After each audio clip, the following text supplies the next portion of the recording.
Welcome everyone to Word Wolf Unchained, where I, Bran, and Hi, Ryan.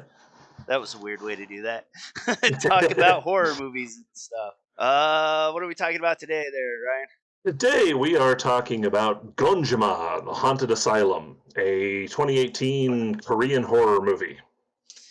Yeah, I was a little leery of this one at first, but it was surprisingly really good. I'm Not glad to hear necessarily that. because of the foreign element, more because of the subtitles, but it Yeah, really wasn't that big of a deal with this movie. yeah. Considering it's effectively 2 years old, I did do a little bit of looking to see if I could find an English one, but I could not. So Yeah, I ended up actually it was kind of pleasantly surprising that it was on Amazon Prime because they had the captions on there. So that is helpful. it is. um. So, anyways, a little bit of house cleaning, I suppose. We're gonna try a little bit different route this time. Figured out some of the stuff that I don't want to do from the other podcasts I've been listening to, and we're gonna try to just have a more general, open conversation about the movie and the things that we found interesting. Knowledge is power. Or something. I don't know how much knowledge you're going to get from this, but anyways, I've got some interesting stuff, but I want to let you start real quick since this was your pick.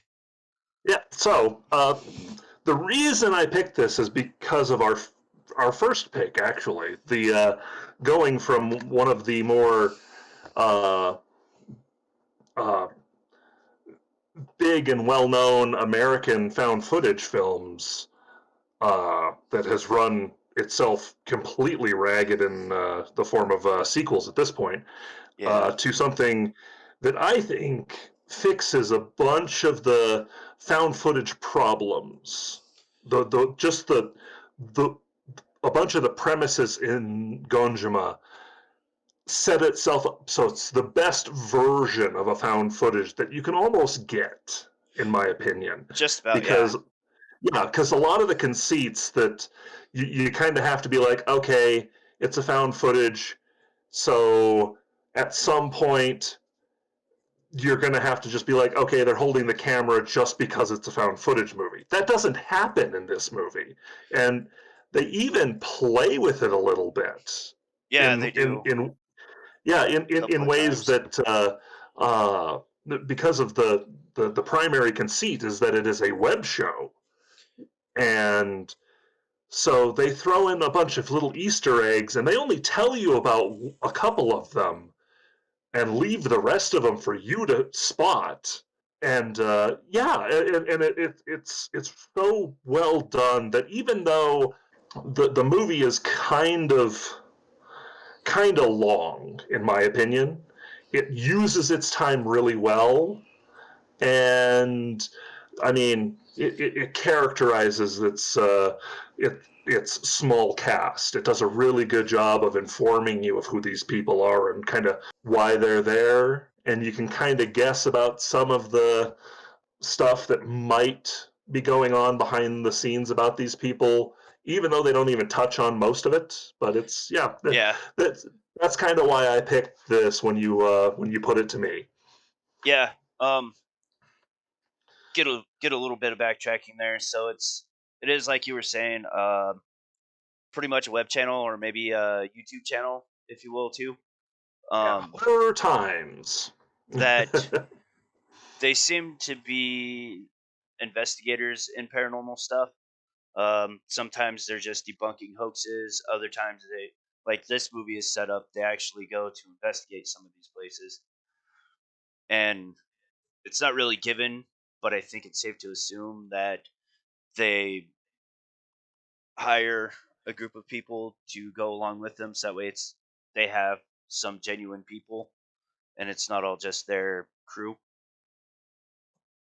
Exactly. And that's Because and you get to see that in the not the first scene, because the first scene is uh, uh, couple randos who are yeah, just a couple of randos who are kind of set the stage for what's going to happen a lot later, and it's just it's even presented in uh, uh, the Instagram format where everyone's holding the camera wrong.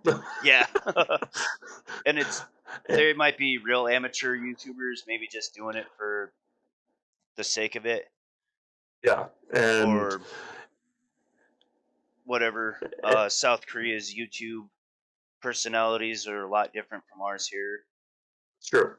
So, although there's plenty of people that act like that in America too. So, Oh yeah, and yeah, those first two randos, they seem to be trying to make a point to someone specific who we never even get to know anything about, and it because it's just a found footage, you don't even get to know what happens to them really. Um, there's some talk when our six main characters meet up about what happened to some of the previous people, and some of them committed suicide, some of them just disappeared. yeah, which I think it does say in this one that they just disappeared. Yeah, Um, but anyways, yeah, that's the setup for the found footage. These two guys go into the asylum. They it's supposed to be haunted, and they're trying to prove that they're not cowards or whatever, yeah, like you were and, saying. and, and I want to add something. Uh, Gonjiam Asylum is a real place. That's in my notes here.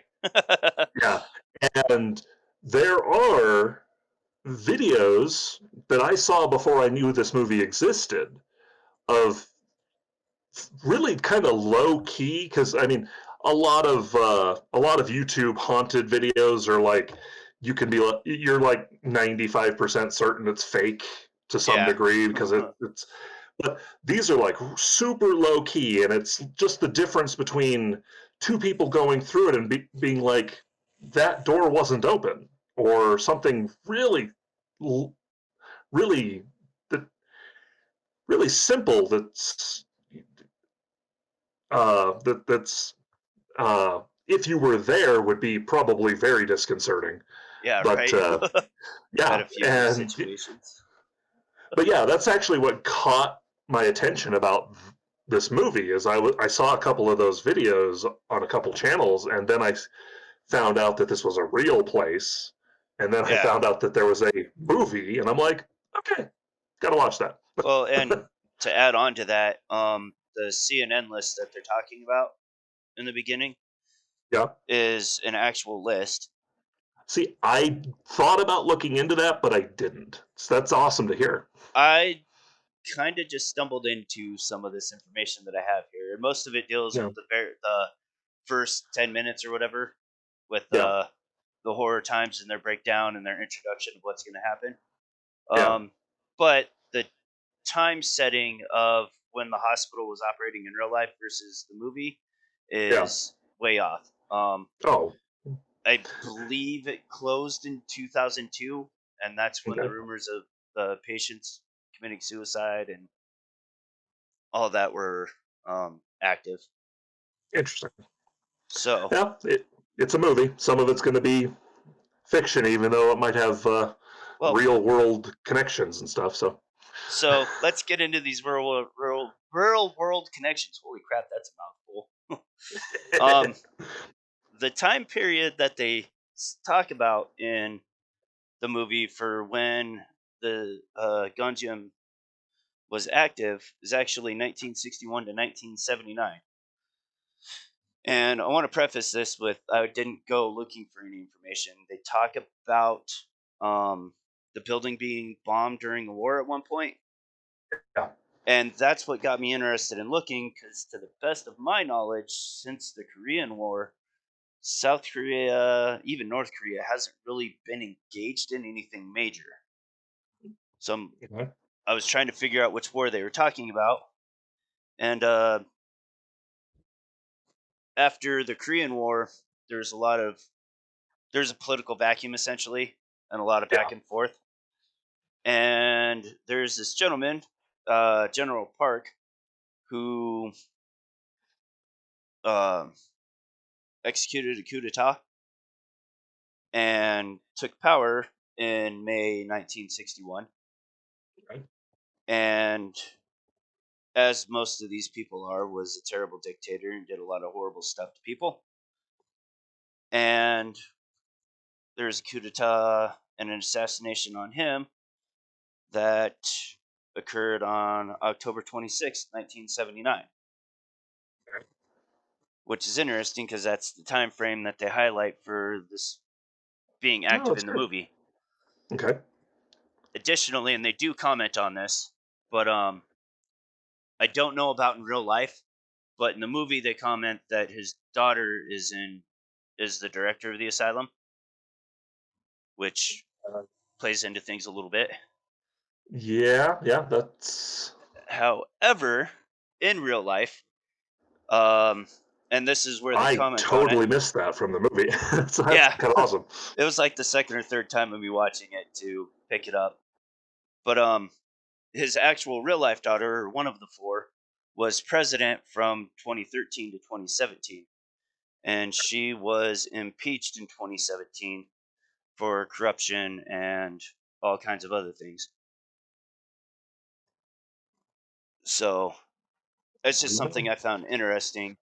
Um, the little bit of universal language that cinema and horror can convey is maybe, and this is a little bit of projection here, but that these sins of the past continue to haunt us today, It's true.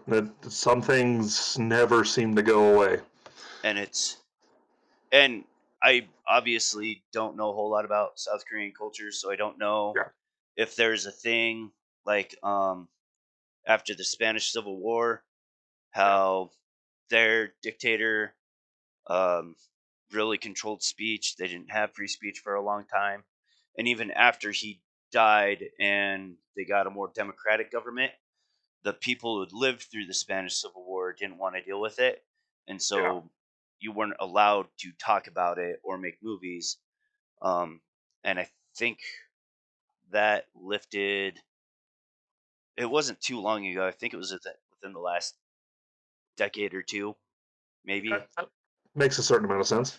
I forgot to look it up, but The Orphanage by Guillermo del Toro uh kind of deals with that in a similar Yeah, way, how these past things continue to haunt us today yeah. and or continue to haunt people. And I do want to watch The Orphanage at some point. I've heard good things. I have not seen it. Yeah, James and Chelsea get into it pretty decently in their little bit of time that they spend on it talking about Yeah. creepy children. So yeah, that was like the big thing I pulled out of it because I don't think the movie itself is trying to say a whole lot about it. I would No. Yeah, put this into my category of bumper sticker slogans as far as yeah, statements go, but it's still enough of one, kind of like the coexist one that says everything it needs to yeah. in that one word just because of how it's presented. Exactly. And one of my favorite things about uh, some genres of fiction is uh, good science fiction makes you ask questions about humanity. Yeah. And I always think of horror as science fiction's older sister because horror takes that exact same good horror makes you take that exact same set of questions and ask them not about humanity as as a whole, makes you ask those same questions about yourself. Yeah. Um and a lot of times, I mean, it's pretty apparent in some video or movies, kind of like this one, where there is a social commentary, but Yeah, then there's other things that are a little bit more, like you were saying, introspective. yeah. One of the big highlights I take away from this movie is the question of what's more important, and that's uh, success, failure, people's lives, especially towards the end. Uh, because I mean, our cast of six here have a lot of fun in the early stages of this movie. I Oh, they mean, do. There's they drink together. They have a lot of fun socializing in that event. On their way to the asylum, they stop at this theme park attraction and have a freaking blast. in the middle of And November, jumping in the exactly, water. and but for one of these people, none of that is important. Yeah, And because of that, once you realize that, it totally changes, like the it just sets a shadow on the entire freaking operation. And it's like, this guy cares about nothing but success and fame and yeah, the money. and it does present that question of morality of at what cost is it worth it for you to Exactly. be successful in what you're doing? Yep. Which you see, that's one of those things that's kind of universal because you see it a lot in American cinema Yep. and horror. Yeah, and that was one of the other notes I had too was the chemistry of these people. Like, I don't know any of the actors. I don't know what they're like outside of the movie, but it just their on-screen presence was very I don't know the word I want to use, but they're very friendly with each other. They got along great. They get along great. A lot of their reactions are very natural, I would say. Yeah, it's one of my favorite parts of the movie. Really, is the interactions between the characters, because it's very, regardless of culture, it's very human. I mean, It the is. two of the girls who met for the first time for this operation become very close through uh, the bonding exercises before they get to the uh, asylum. And then when things start getting just too much for them, the one that was kind of the softer spoken of the two, she Yeah. takes charge. It's like, I'm going to get my friend out of here. Yeah, they're very supportive of each other and Exactly. have a And natural bond together. you see that from a couple of the male uh, characters too. The again, towards the end, when things get just absolutely go psychotic, uh, the one is like, where's my friend? Where? And I'm not going to use any of their names, even though I've got them right in front of me because I would butcher them. Yeah, I didn't write them down. I'd probably be able to pronounce them okay. It just not to I, sound yeah, insensitive. It didn't seem I, important. yeah, I didn't want. I mean, they're so good that I really didn't want to be that guy and pronounce it totally wrong. Yeah, But yeah, it's one of the things that makes the length of the movie, and like I said, that it's uh it's only an hour and a half, but it does kind of feel like it takes forever to get to the point. But when it does, everything that led up to it just means that much more. yeah. Well, there is a lot of world building to it. So you got to Yeah, build the characters up and establish them, and it does a great job of doing that. That's yeah. what about 10, 15 minutes of the movie. I didn't really pay Uh, attention.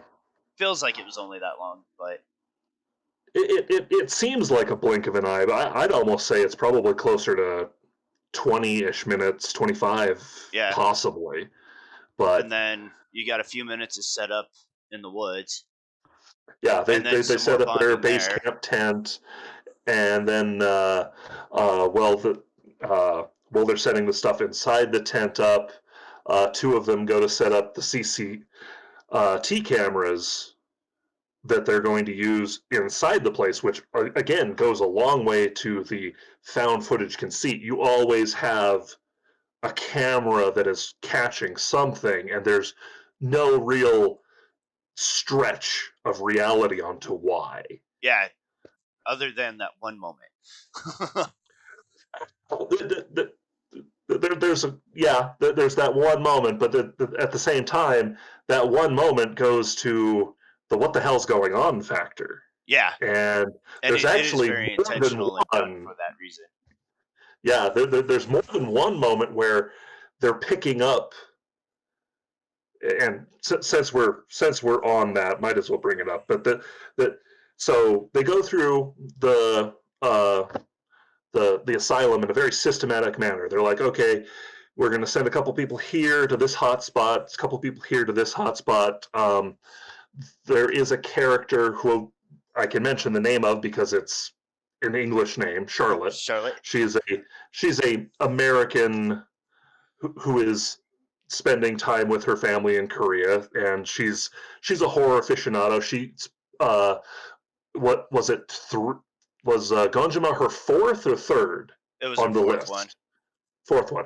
Yeah, so she's been to a bunch of the places like the Island of the Dolls in Mexico, which is a very creepy place from Yeah. everything I've seen, and a couple other I don't remember the names of, but like you said, it's a real list. These are real places, Yeah. and so it kind of culminates to the director's room where they put together this little shamanistic ritual to uh, try to elicit a response, try to uh, and Kind of the catalyst the situation.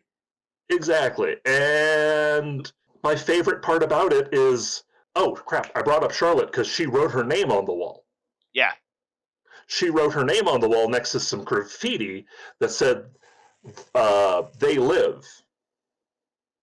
Yeah. And this is the one of the instances of something happening that they point out, because later in the movie, the graffiti next to Charlotte's name changes.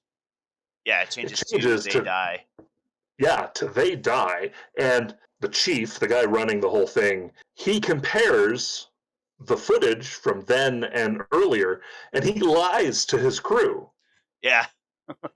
saying that that's the way it was. And it's like, oh yeah, this guy's gonna be one of those guys. And by And this point, you kind of already know because we've yeah, already seen because the conversation between him and the other two guys talking yeah, about which the doll and the ritual. yeah, the ritual and the doll. There's a doll that is in a photograph from the operational days, and it moves, quote unquote, and that is a setup by the two inside men that the chief has. And then this ritual is too. The Yeah. interesting thing is, so I mentioned the graffiti changing under Charlotte's name. That's one of the things that happens repeatedly that they only mention once.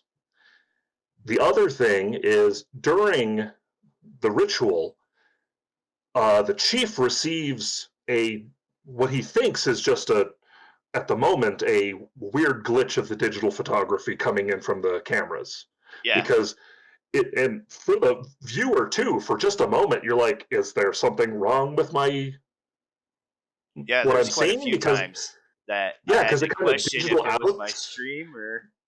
Yeah, exactly. And I'd seen it before, and when I rewatched it for this, I had forgotten, and I did the same thing. I was like, "What the? Oh, okay." Oh, yeah, that's right. It's part of the movie. and, and so you get this digital error effect, and then for just a moment, you get camera imagery where there is no camera, Yeah. And the captain calls it and out there, too. he finds that out later, and that's one of and that's the best part about these little things, is they call them each out once, but if you're paying attention, you will spot more than one of each. There are Yeah. multiple instances of graffiti that changes depending on who's in the room, or which instance of people being in there it is. I don't remember what room it's in, but there's a in uh, there's the number 301, and then underneath it angels, Okay. and that changes. Sometimes it's Nice. 304. Sometimes it's 301. I think there's an instance where it's 309. Oh, that's interesting. I didn't catch all Yeah. that, even though I watched it 3 times. Oh, yeah. See, I didn't catch that the first time, but on my rewatch, I was like, I was, I was, I was dialed in, and every time they went to that 360 camera image that the one camera guy was carrying, Yeah. it just like freaked out my eyes because I was trying to pay attention to too much. Yeah. but And that but might yeah, be, like I was saying when we first talked about doing this, and at the beginning, the subtitles distracting me from it because I'm trying to see what they're saying. yeah. And the first time I watched for content, so I was watching kind of both. Yeah. This time I was watching the uh, the subtitles a whole lot less because I already knew most of what was being said. Uh, but Oh, yeah, and and I was oh trying to pay attention to the subtitles too because I was trying to find that thing about the bomb falling on the building, and I yeah, never did the second or third time watching it, so yeah, I couldn't like pinpoint what exactly what they're talking about. But yeah, no, like I want to piggyback on that, and they do. There's a lot of attention to detail in this movie, and they do a great job of setting up all kinds of different stuff. yeah, And like even the holy water doesn't even come into play until the very end of the movie, but it's still great. yeah. Because like I completely forgot about it, and then they just show it's like the last scene of the movie, and you're like, oh yeah, oh that's Yeah, cool. last scene of the movie, almost last scene of the movie, and yeah, it just starts boiling, and you're like, I had completely forgotten about that. Holy crap! And yeah, to backtrack so people get a little bit of what we're talking about. Yeah, explain all over the One of place. the first things they do when they're going in after they start recording is they set up a little a little tray of holy water. They even mention where they got it from, and they place a camera there saying, if anything, if there is supernatural activity, hopefully we get some sort of response. And Yeah, it's just, in hindsight, it's a great piece of Chekhov's gun sort of thing because it's playing with you. It's yeah. literally playing with you. Because if I remember right, they cut back to it just like once or twice throughout the rest of the movie. I don't recall And any, but it's neither here nor there. yeah, there's a couple instances where they're like just jumping between the CCTV cameras, Maybe, yeah. and if I remember right, there's at least one instance where they cut back to that and there's nothing happening, and then at the end of the movie, when everything has gone down, everything's already over, everybody's dead or Yeah. missing, and then it boils. Yeah. Uh, some of the other good stuff they set up.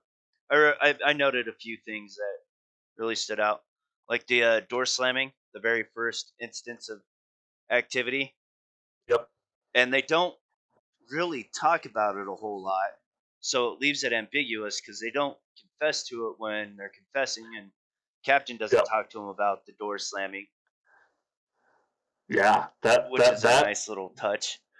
I like that too because it's like once you find out that these two guys have set up crap to happen, you're like, okay, the door must have been part of it. Yeah, And then they flat out just start confessing everything later, and that's and not it's on the just those. It's list. just the two things. It's just the ritual and the doll. Yeah. But I mean, And that could uh, just be the situation. It could be like it's very ambiguous. yeah, But did also, they just space it? Yeah. um, I did start trying to pay attention, and it was hard because every time I'd start getting my count going, the camera would change and I'd lose my count. But I Mm, kept trying to count the number of people in the scene to see, like, is anybody messing with it? Could anybody be doing this? yeah. The lab stuff was pretty cool too. The lab stuff was Where, pretty good. Um, Charlotte stepping on that jar and releasing the rotten or decayed chicken or whatever smell that it was. yeah, Um, I love how they use that because uh, because of how it when comes back Charlotte, later, she's yeah, when freaking out. Charlotte and her friend are freaking out. They're like, we're done, we're leaving. That's the first thing they notice when things really start to be like, okay, that it ain't letting you go. Yeah, because they actually leave the building of the asylum and go back to the woods to go back to camp. Yeah, which And wasn't a long walk. That was only a couple minute walk. yeah, it wasn't real long, but she walking through the woods, they get lost because we didn't talk about the underwear token. Yeah, Which is it, another it, great thing that gets set up. it's true. It is a great moment because it's used to mess with the characters, but at the same time, I kind of overlooked it Yeah, both times. I mean, it's just like it seems so unimportant, even when I'm paying so much attention, trying to catch everything. It's so obvious. I mean, they yeah, because and it's the breadcrumbs make it easier to get back, so that way they don't get lost, and they just yeah, circle right back around to it. exactly. And uh, what's gonna be the best breadcrumb but a pair of lace white panties tied, and we're talking granny panties tied off on a tree. I mean, at night that's gonna fluoresce under flashlight like nothing else. Yeah, and it's just funny too. Yeah, But that's when she finds the lab stuff and starts realizing, oh man, we're screwed. yeah, and the camera girl with the hat going unresponsive, and oh, that is one of my favorite scenes in the entire movie when it comes to scares because it's It was definitely unnerving. It is one of yeah, those instances where I kind of wish I knew what she was saying because, like, it's creepy not knowing what she's saying, but I can only imagine what she's saying. And yeah, and for context, that like I said, the this one camera girl, she just goes completely unresponsive to Charlotte, and Charlotte's freaking out again. She because I mean, okay, all this stuff from the lab just appears on the forest floor, and the first thing that they notice is the smell, yeah, and they're like, "This shouldn't be here. This shouldn't be here. How is this here?" She goes totally unresponsive. Charlotte tries to get her attention, and then she turns around, and we get this in your face because it switches to the camera that she's wearing, yeah, and her eyes are black, and she just immediately goes into what I'm assuming is gibberish in any language because it doesn't yeah, and even that could try be to too. subtitle it. But and it's and it doesn't even But it is sound some of it. repetitive a little bit too. So It is repetitive, but it doesn't even sound like it's supposed should be coming from someone's mouth. no, Some of it, and Charlotte freaks out and tries to back away, and then she gets pulled up by her freaking scarf, and all we get to see is her feet dangling for a while, and then they're in the one of the hot spots that no one's ever been to, room 402. yeah, because she does get away, runs back into the tent, and is not in the tent anymore. Yep, and it's just And the doll's at her feet. instantly. Yep. Oh, yeah, yeah. What else? The movie goes from subtle and tense to just heart wrenching and kind of It utterly disturbing at that point. it's kind of a slow boil for a while, Oh yeah, but then once it hits 11, it turns yeah, it up even further and just doesn't let up, and it's great. yep. Like once it And hits that peak, uh, and this movie, and we're jumping around like mad, but that's fine. the nature of a natural conversation. Well, and I was thinking about commenting on it earlier because we are jumping around, Yeah, but obviously we're spoiling it too. So jumping around kind of helps keep it a little bit yeah. mysterious too. One of the things that this movie does that I actually have gotten really tired of in American cinema is the drag away from camera. Oh yeah. If I remember right, I Uh, mentioned this in our I just uh, watched something else that did our that. first episode because it happens in Paranormal Activity. It happens more than once in Paranormal Activity. Yeah. The first one has one scene. The second one has two, or no, Uh, it's one continuous one it's that kind of yeah. breaks and then goes back. She gets pulled into the basement. Well, and it says This, a lot of them are start pull and then stop and then do it yeah, again. yeah, this does that like three times, and it does not get tiring. I mean, so Charlotte and the girl that's become insane or possessed or whatever, they end up in room 402, and the end of that scene is her getting pulled off into darkness. And it's like it is the perfect setup for that. Yeah. And it happens to one of the guys that had been setting up the sham Oh yeah, events. he gets pulled down the hall. He gets pulled down the hall, gets let go, and then he bounces off the freaking door Yeah. when it closes, which is such a switch to that. Yeah, because he's trying to run back through the door and it slams in his face. Yep. Oh, what did I just watch that did that? I don't remember. I've been watching a lot of stuff. Oh. Yeah, I don't remember the third one either. No, speaking of American horror, one of my other setups that I like because it really just sets an atmosphere is that Mhm. stain in the shower room Yeah. because it Yeah. looks very humanoid in shape. Like, Yeah. And, and and oh, yeah. Go ahead. Go ahead. if that was an American movie, you know something would be jumping out of that. Yeah, and they don't do that. It's So, like, so. it's a Uh, great thing to set the tension in the atmosphere yeah. so that way something else can happen. And those are a lot of times my favorite scares and oftentimes the things that actually get me. Yeah, and the and it happens right away when they introduce the stain that looks like a person's shadow too. They turn around away from it, and the person's shadow lines up perfectly with it, and you're just staring at it like, is something going to happen Yeah, right now? you're expecting something to happen every time it's on screen. Yeah, every time, and several times when we cut back to the crap, what have I been calling him? The chief uh, of the web show. When we cut back to him in the tent early in the movie, there's the shadow of a tree on the tent. Okay. And then after the power gets cut the first time to the tent and he leaves and comes back, Yeah. power comes back up just on the monitors, if I remember right, At not first, yeah. everything. Yeah.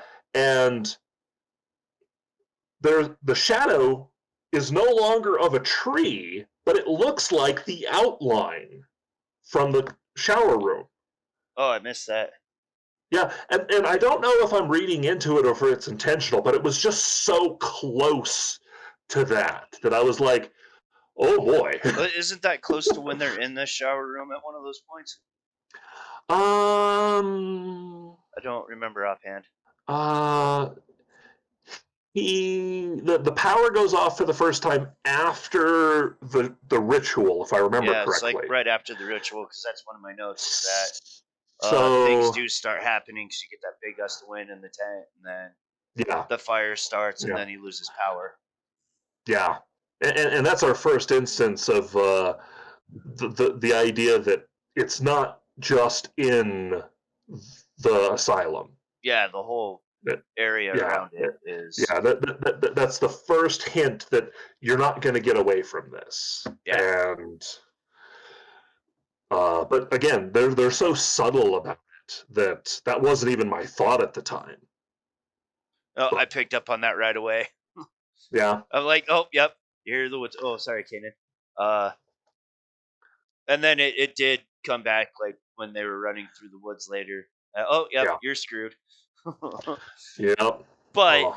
I had no idea what they were gonna do. Like I expected them to get lost and run in circles, and that happened, and then the shit hit the fan, and Yeah, and it didn't. Yeah, they get lost, and the moment they think they're lost, because they run across the pair of panties again, and which again, this is not a long trek up this hill. This shouldn't have taken this long, but no, maybe 5 minutes at most. yeah, 5, 10 real non-cinema minutes maybe, but yeah, and And then it that's just goes down. something I did try to pay attention to, is trying to figure out like how long they're actually intending to be in this place, because they go Yeah, in right before midnight, or they get there at midnight, yeah, and the stream, when it does show his computer screen, yeah, doesn't show a ticker or anything. It's just the play button, and it, like, if you're not paying attention, you're not going to think anything of it. yeah, But paying attention, it's like it's paused, and which may have been, well, no, not an intentional ambiguity, because we know that there are people watching. We see that number yeah, climb, and then the comments at the end. yeah. But like, I was honestly a little bit disappointed in that. Which part? uh, Not actually showing like a how long they've been in there or anything Oh yeah, on that would on have his been screens. handy. That It that would just have been handy because the supernatural events once they start going, there's even some weird time manipulation that occurs, and so having an idea of how long things take and how long things have been actually going on would have been helpful. But yeah. So I mean, thinking about it a little bit, I under the impression that maybe it's supposed to be kind of real time. yeah, Like, I don't think they intend to spend from midnight until dawn. I think they're just planning on highlighting a few things and then trying to get into 402. yeah, that seemed to be the thing. They wanted it, and obviously with the two staged events, however long those needed to take, and then highlight the other key locations, ghost spots, and then get in. I don't think they mention anything about trying to go for a specific time or anything like that either. No, But they definitely don't. yeah, yeah, Um, but yeah. Uh, oh, one thing I definitely wanted to bring up, and I've touched on it a little bit, is the uh, back to the reason I picked this, the whole found footage conceits that they set up CCTV cameras, and that there are a couple of dedicated people with cameras, but at the same time, everyone who goes in is wearing a pair of GoPros on a harness, yeah, one I, facing them and one facing where they're looking. So and it's attached to them in such a way that they would actually have to take time and effort to remove it if they wanted to. So even when things get going frantic, and any sane person would have dropped the camera. In fact, we get that scene where the camera operator is just like, "I'm done." yeah, that's He what's her name with Charlotte, right? no, she Or holds no? on to her camera until she gets possessed, but the other Okay, guy upstairs, because that they're trying to get into 402. Two of them are trying to get into 402. One of them's one of the camera operators, and the two guys are supposed to go get the girls back, but they obviously don't get out. That we already mentioned how that ends up going down. Um, yeah, but yeah, and uh, the one that doesn't get knocked unconscious, he ends up running up to 402, and you get the light flickers because they've set up motion strobes. The slightest amount of motion is supposed to set these things off, and I'll say this: it's really disconcerting when those things start flashing. yeah, But uh, once he's telling them that crap's actually going down and happening, and uh, the one girl mentions she hears the ping pong ball, and then we can hear Charlotte's events in 402. from the other side. Yeah, I like that And aspect a lot, yeah, that was but we that can come was back to that here really in a good. sec. Yeah, but and then yeah, once the stuff starts going down up in the hallway on the fourth floor, the cat the and it might have been the other girl that was holding the camera up there, the nursing student.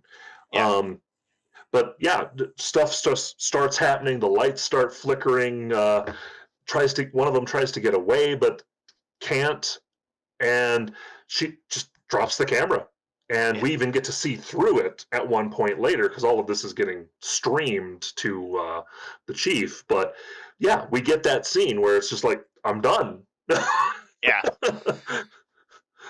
I did want to comment real quick on Yeah, Charlotte and the girl with her. Seems like that other girl is a little bit accustomed to doing stuff like this. I don't know if they've worked together yes. before or not necessarily Charlotte, but her and Yeah, the horror Charlotte times was new to crew. the group.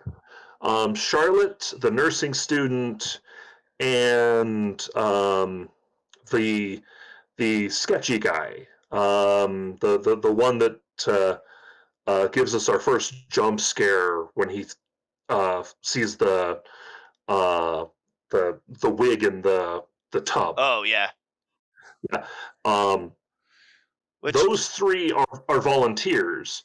Um, the two guys that set up crap for the chief and the girl that's wearing the hat, they're all part of uh, horror times, and it's the other three volunteers that are supposed to be the see, we have normal everyday people along with us, we're not yeah, faking. this isn't staged except Yeah, for these two things.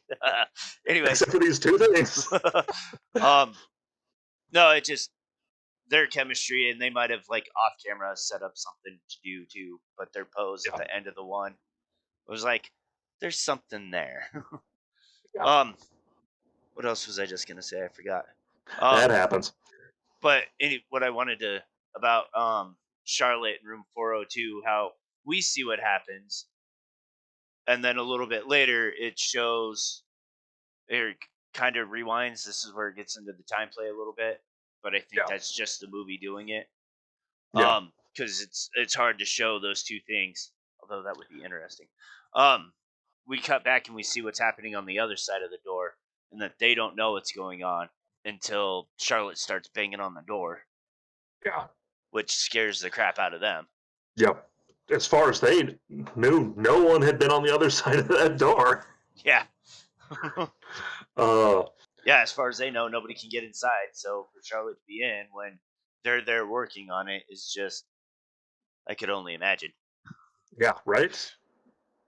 I probably would have crapped myself and run out at that point just Uh, to end up in there with her. yeah, because like we've said multiple times already, once that got going, there wasn't any getting away from it. Yeah. I, I'm kind of curious what would have happened to the chief if instead of getting pissed off and coming in, If he had if he tried to chickened out. leave. Yeah, that would have been interesting. Yeah, Probably would have because been real similar to Charlotte, where he got circled around, saw the tent, went back into the tent, and then ended up in Roar 2. possibly, yeah. Just, Which, from a cinematic point of view, makes perfect sense why they wouldn't have done that. It's like, okay, we've set this up. uh, You don't want to show it twice, so and they easily set him up to be the kind of. I mean, hell, at oh, one point he that's what I threatened wanted to to talk kill him about. himself. That's what I wanted to touch on because they do talk about pay at one point too, Yeah, and how he's not a complete bastard, yeah, just mostly. He's like just mostly. 95% bastard. Yeah, But they do talk about pay, and they're like, we want 20%. And he barely even hesitates. He's like, yeah, sure, whatever. Just give me my shit. yeah, because Like, all he's seeing is dollar signs. Because he and we don't I don't believe we see them hit a million streams. it gets real close. I It know gets really close. I think the highest we see is like 800,000 and change. it gets over 900,000. It does? Okay. Yeah, I think it gets to like 980 something. That's the highest I recall seeing. I don't know. It was from I last year knew it maybe. got close, but that was just like, and I And mean, at yeah, that point, that would be a amazing amount of money. yeah, I mean, at that point, he's probably like, we're probably going to get a lot more than we thought. Sure, 20% more is nothing. Yeah, because that sort of event would make a channel. Um, yeah, I don't know. I've gone through my notes already. I didn't really have a whole lot because I actually didn't take notes for this one because because you had mentioned that you wanted it to be more of a natural conversation. yeah, So I was just like, okay, I'll just do my rewatch and kind of stew it over. And what do I want to talk about? What do I want to hit on? And blah blah blah blah. yeah, But like I said, yeah, my main focus and notes was all on um, the history, rural, and in the movie, and the timeline of events there. And yeah, I completely happened upon that looking for other information that I didn't get. yeah. Oh, Because I was kind of interested if it was a real place, and I'm glad I found that out. I did want to know a little bit more about it, but that information's hard to find. yeah, yeah. And I would imagine, especially since it's not locked down and patrolled like it's portrayed in the movie, but my understanding is it's a decent ways away from anything else Yeah, from the videos that I've watched, and it is kind of locked, kind of sequestered sort of thing. But yeah, I would have to go a long way to say that this is one of the things that has made me pay a lot of attention to Korean cinema. Um, yeah, Train to Busan is another one. It's that that one might just end up on my list to watch at some point. yeah. It is that one is very highly regarded as a good film. It's amazing. The funny thing about that one is its sequel, Peninsula, is mostly just an action movie. Yeah, I But God, it's so disappointing when horror movies do that. see, they're attempting the perfection that is Alien and Aliens, Yeah, but they miss some of the points when they do that, and because you can't lose the horror when you make the transition, you have to keep it, and there's a lot of there has movies to, that do that. yeah, and because yeah, it's just a whole lot of movies just go, oh, perfect formula. First one's a horror movie, second one's an action movie, because that's how Alien and Aliens did it, and they missed the point that it's still a horror movie. It's just a Yeah, action horror, Aliens and does a real good job of maintaining the horror, yeah, which is it is probably part of the reason why it's regarded as one of the better sequels. If it had just gone straight action, people would probably yeah, hate it. exactly, and the action is almost played for laughs because it's like, yeah, you can keep fighting, but you ain't gonna win. Yeah, and But that's where the horror element comes in for that. But that's another exactly, conversation. that's another conversation. We But will. the point is that Peninsula is an inferior sequel, but in the last like 10 minutes of the movie, it makes everything else that happens in it worth it by somehow pulling an emotional ending out of it. Okay, And that could be hard to again, do. it's conversations for later, but it is incredibly difficult to do, especially since it's just the rest of the movie is just this over the top action movie. Huh. And then it gets real heart wrenching almost to a certain degree, and it makes it a good film. But uh, the part of the reason I brought the peninsula up was to mention the ending of this. Yeah. That our last survivor which isn't a thing in this movie, but Yeah. The the last guy that victim. the last victim ends up getting kind of tortured He does get what he deserves, for that's for sure. what seems to be no reason. I mean, he's not the chief. He's not the greedy sumbitch in the scenario. Though I'm pretty certain he got his comeuppance. Oh yeah, he definitely did. We just didn't get to see it. I might be a little confused there. But yeah, he gets strapped to a chair in the hallway on the 4th floor. Oh yeah. And this is our other uncontrolled pull away that I was referring to. And the chair does a turnaround, and we get to see eyes staring at him as he gets pulled down the hallway to 402. And that's probably why that one's okay, because it's so unconventional. Yeah, it's so perfect for the movie, and even if you kind of, which there wasn't any way to see that coming, but even if you kind of predicted that the movie would try another one, you weren't going to see it doing what it did again. So, but Yeah. yeah, and yeah, one of my favorite modern horror movies. Definitely would hit my top 10 if I had to create a list. Oh, that's right. Sorry, I was thinking about Train to Busan. Isn't that one kind of a zombie movie? Yes. Okay. Yeah. That's why I'm a little bit reserved on it. I'm not big on zombie movies. Give But that one a try. And the because, like I said, if you're kind of reserved on zombie movies, you will probably hate 90% of Peninsula. yeah, Because it's not a good one for most of it. But remembering that it was a zombie movie kind of kicked it into gear for me, because my problem with zombie movies is that most of them are just action movies with a monster. yeah, They're not this is scary, they're not horror, yeah, it's just guys with guns shooting yeah, stupid things. yeah. And I promise you, Train to Busan is not that. More akin to Night of the Living Dead. Very much so in spirit. Even Because I even like Night of the maintaining, Living Dead. yeah, that because uh, oh wow, am I gonna forget his name? Um, Writer director of Night of the Living Dead, George A. Romero. uh, Romero. Yeah, thank you. Wow, one of my favorite directors, and I just blanked on his name for no good reason. But yeah, Romero always had social commentary, always, He was pretty and good on it most of the time, yeah.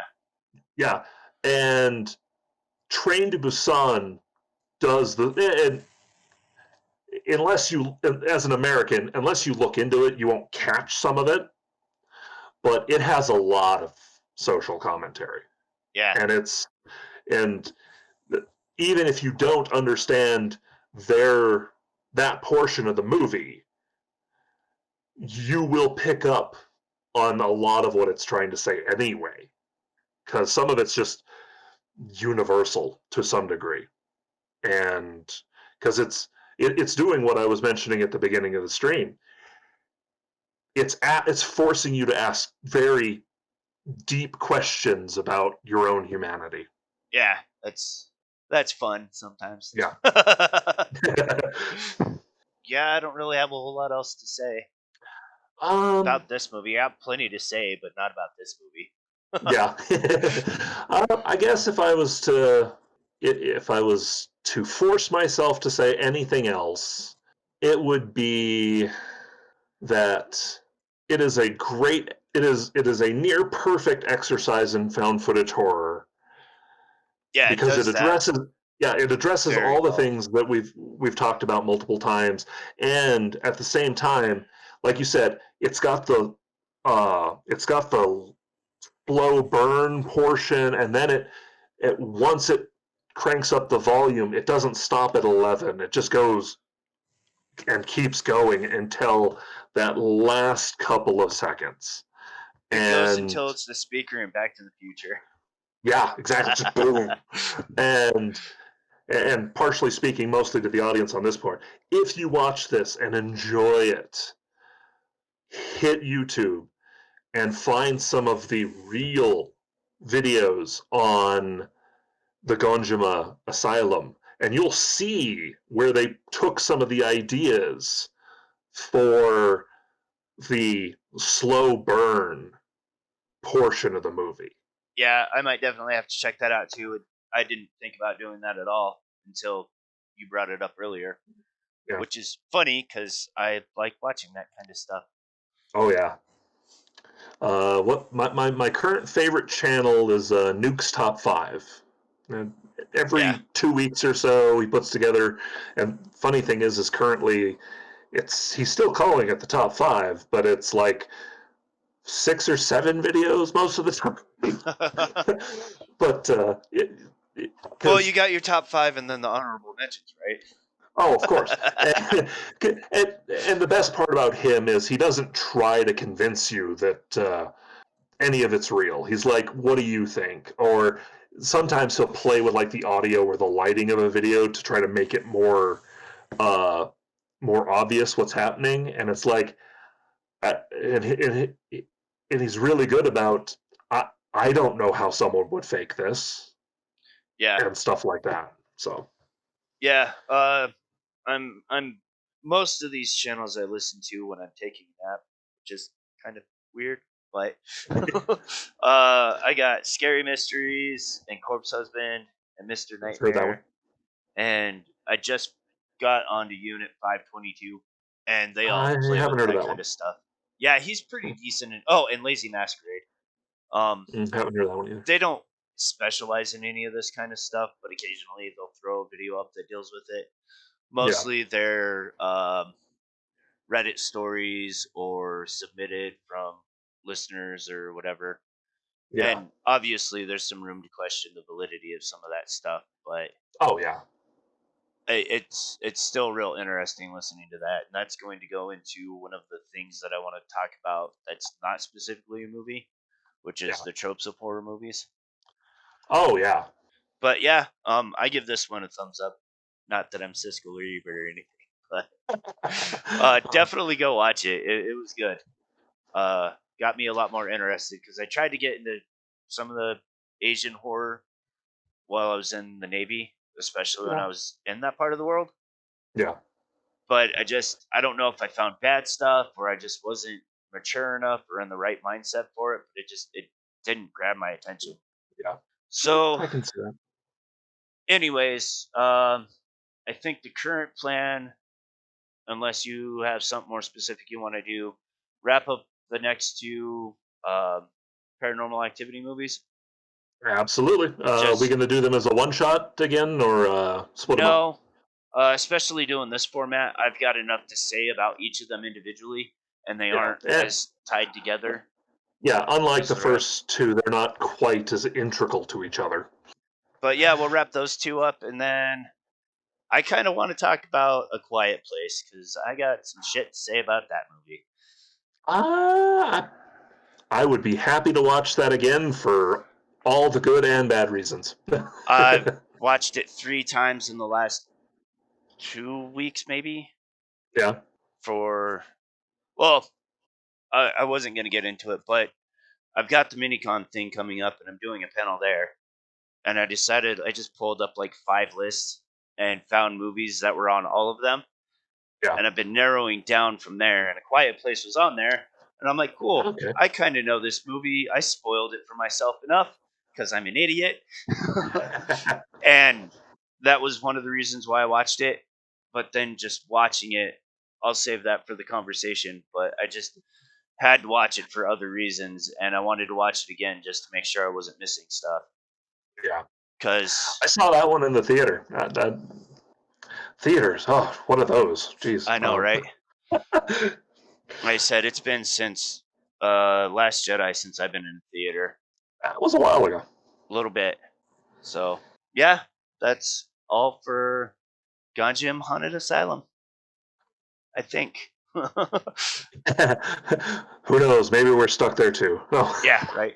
I don't know if I'm gonna have this is for the listeners. I don't know if I'm gonna have up for my next one with the kids because one of them was sick today, so we didn't get to watch Oh, anything. So I might see if I can force it in sometime during the week, but we'll see. I think Hope the little one gets better I don't know. I'm soon. a little bit ahead, anyways, but um, we'll see. I don't remember what all I have. Yeah. So to prevent me rambling on anymore, thanks for listening. Give us some rates and comments. I know there's a couple people out there listening to us, but yeah, do all those fun things. I don't have any social media up yet. Toodles. Bye bye, people.